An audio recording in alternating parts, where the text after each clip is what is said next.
Olá, tudo bom? Hoje nós estamos aqui para falar sobre literatura brasileira e escolhemos uma obra especial que é Assim na Terra como Embaixo da Terra, da escritora Ana Paula Maia. Essa é uma leitura muito interessante que foi indicada pelo vestibular da UERJ, agora de 2020, e essa leitura é uma leitura que vai explorar bem temas que são muito caros na literatura contemporânea.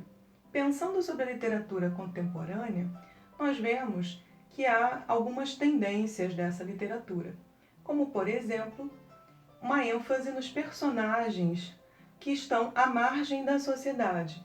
No lugar de nós termos um herói, vamos dizer assim, da elite, um herói com todas as características, por exemplo, do romantismo, que seria aquele herói pronto para salvar a moça da alta sociedade. Normalmente eram médicos, advogados.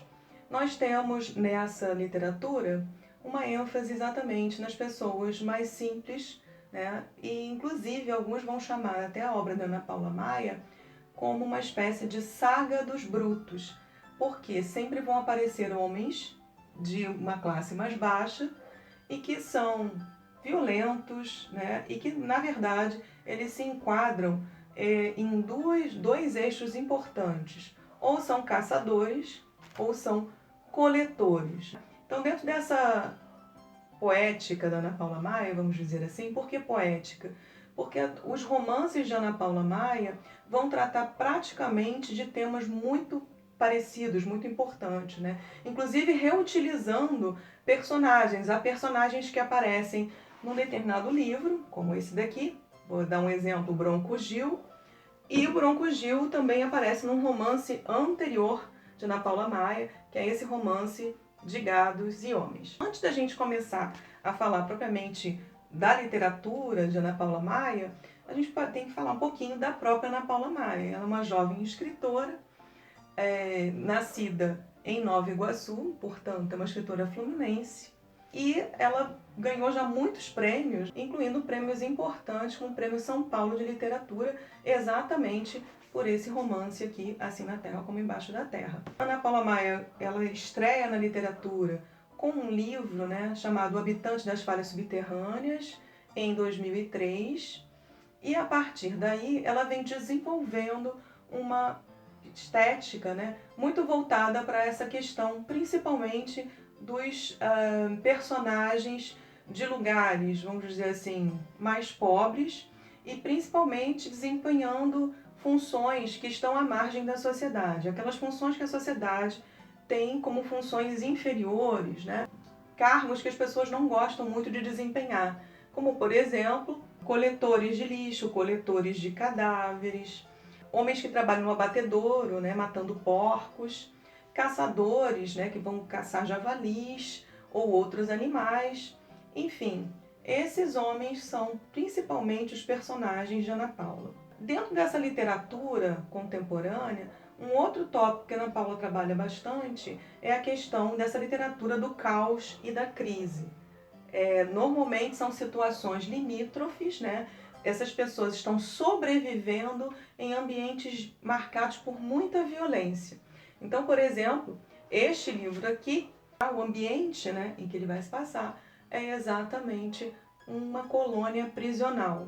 Essa colônia prisional que vai ficar num lugar que ela não define geograficamente, mas as pessoas vivem num total isolamento, quase como se elas estivessem esquecidas na sociedade. E nessa colônia prisional há um diretor que tem todos os poderes em relação a esses homens que vivem ali, e ele é uma pessoa extremamente cruel. Então chega um determinado momento que esse diretor, que se chama Melquíades, ele vai executar pouco a pouco os prisioneiros desse lugar. Então ele vai executar a sua própria justiça.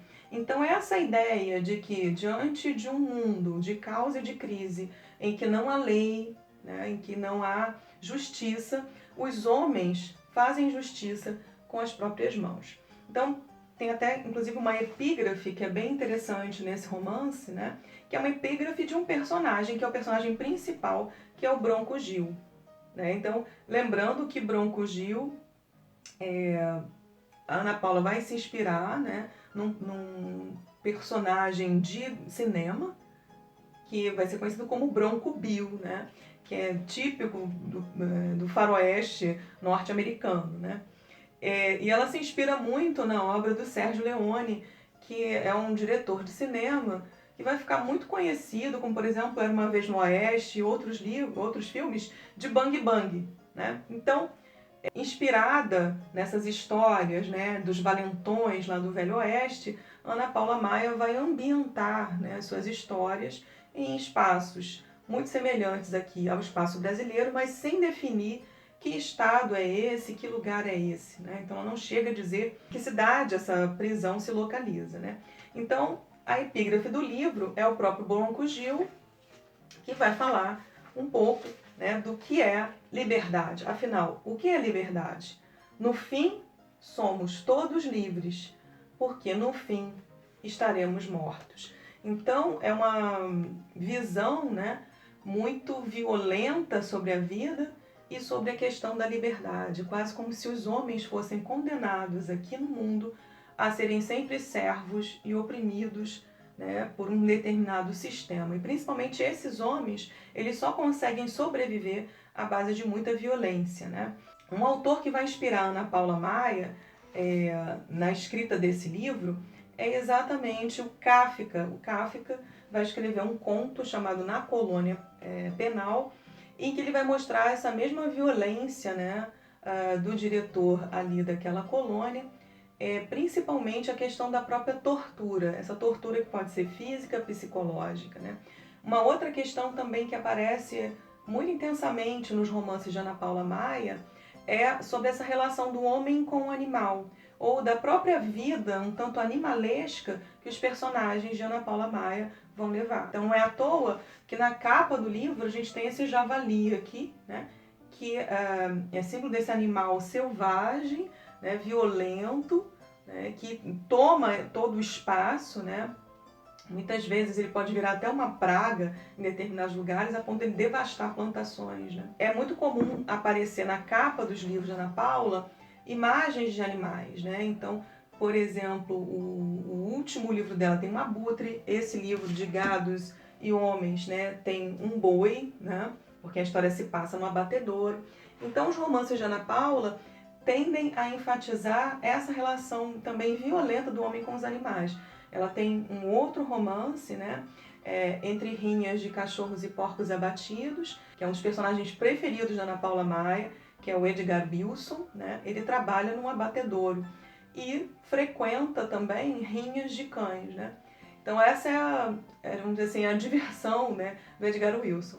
Uma outra tendência da Ana Paula Maia é trazer personagens que têm as mesmas iniciais. Então ela tem o Edgar Wilson, EW, ela tem o Elvis Vanderlei, né? Ela tem o Ernesto Wesley e o Erasmo Wagner. Todos esses personagens que, de certa maneira, podem ser uma espécie de espelho do próprio Edgar Wilson, que é esse personagem que aparece mais nos romances da Ana Paula Maia. Que homens são esses que habitam esse universo criativo de Ana Paula Maia? São personagens com a vida mal feita, com histórias canceladas e que sobrevivem em tempos difíceis, em tempos de violência.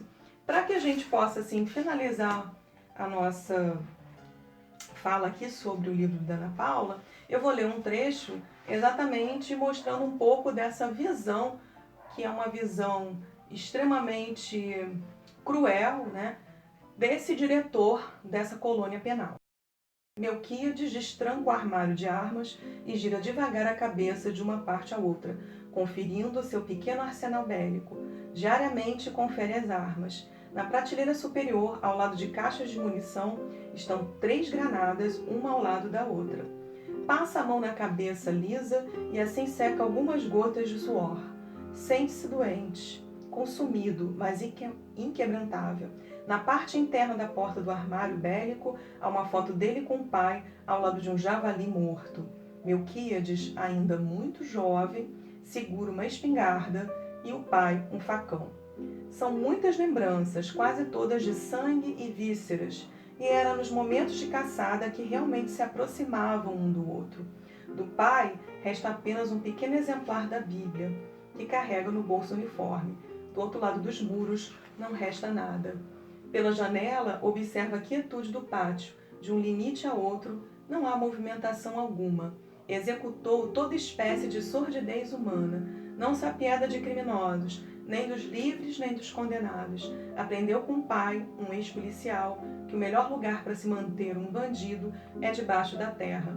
O pai morreu antes de completar 50 anos. Foi em um confronto com criminosos. Antes de ser baleado e cair de uma altura de 30 metros, fuzilou pelo menos 6. Seu nome consta nos registros dos heróis da polícia. Em casa, era fechado e quieto, na maior parte do tempo, compungido. Então, nós vemos aqui que é uma espécie de herança, né? Essa violência que é passada de pai para filho, né? E também essa ideia de um herói que se baseia, né, na própria violência para executar o seu heroísmo. E acaba, logicamente, morrendo também, e morrendo de uma forma extremamente cruel e também igualmente violenta. Então, nós temos que pensar quais são as raízes da violência. É isso que a Ana Paula Maia vai falar também nesse livro, porque esse presídio aqui, nessa colônia penal, onde esses homens se encontram, essa colônia foi praticamente construída em cima de um cemitério de escravos, né? Então, se a gente for pensar nas raízes da escravidão, né, nas raízes, nossas raízes coloniais, a gente pode explicar muita coisa do que a Ana Paula vai falar aqui no livro. Mas aí vocês vão ter que ler, certo? Então, por hoje, essa é a nossa dica de leitura e fiquem bem.